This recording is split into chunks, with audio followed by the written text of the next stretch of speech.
السلام علیکم ورحمۃ اللہ وبرکاتہ۔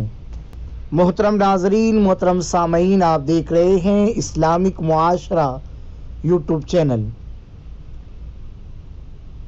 کئی افراد نے یہ وظیفہ پوچھا کہ لڑکا ہو یا لڑکی، ان کے اچھے رشتوں کے واسطے کوئی اگر وظیفہ ہو جائے تو بہتر ہوگا۔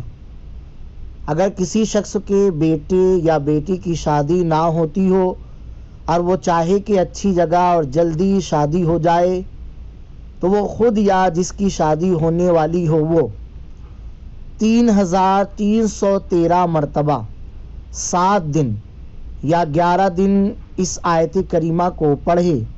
اول آخر 11 مرتبہ درود شریف پڑھ ہی لیا کرے۔ وہ آیت کریمہ یہ ہے، غور سے سن لے۔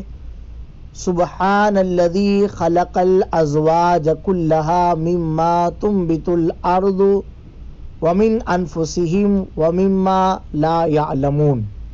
یا دوسرا وظیفہ یہ ہے کہ وزیناها للناظرین، یہ ایک مرتبہ پڑھ کر سرمے پر دم کر کے بچیاں یہ سرما لگائے، بہت ہی اچھے رشتے آئیں گے انشاءاللہ۔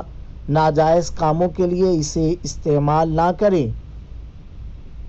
یہ نسخہ آپ سمجھ لیں کہ یہ بزرگان دین کا ہے۔ یہ آپ بولیں گے کہ اب حدیث میں بتائیں، تو یہ بزرگان دین کا ہے۔ پھر سے اس کو سن لیں کہ وَزَيَّنَّاهَا لِلنَّاظِرِينَ، یہ سرمے پر دم کر کے لڑکیاں جن کے رشتے نہیں آتے وہ اپنی آنکھوں میں لگائیں۔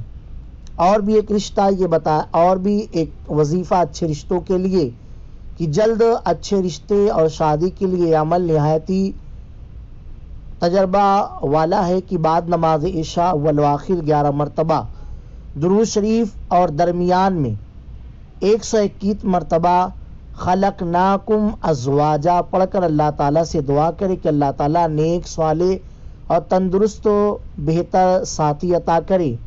21 41 71 یا 91 راتیں یہ عمل کرے۔ ہر حالت میں اس کو پڑھ سکتے ہیں، یعنی اگر جس کے رشتے نہیں آ رہے، اگر وہ ناپاکی کی حالت میں ہے، وہ بچی حیض کی حالت میں، تو وہ بھی اس حالت میں اس کو پڑھ سکتی ہے۔ لہٰذا چاہیے کہ وہ یہ عمل کرے انشاءاللہ تبارک و تعالی۔ اللہ کی ذات سے امید ہے کہ اچھے رشتے آئیں گے۔ نماز میں اللہ کی بارگاہ میں نماز کے بعد دعا کرے اور پاک و صاف رہنے کی کوشش کرے۔ اکثر و بیشتر آیت الکرسی کا ورد کرتے رہا کرے۔ ان وظائف کے علاوہ انشاءاللہ بہتر رشتے ضرور آئیں گے۔ باقی اگر آپ مزید وظائف وغیرہ معلوم کرنا چاہتے ہیں، خوابوں کی تعبیر، مسائل شرعیہ، تو ڈسکرپشن میں واٹس ایپ نمبر ہے، اس پر رابطہ کر سکتے ہیں۔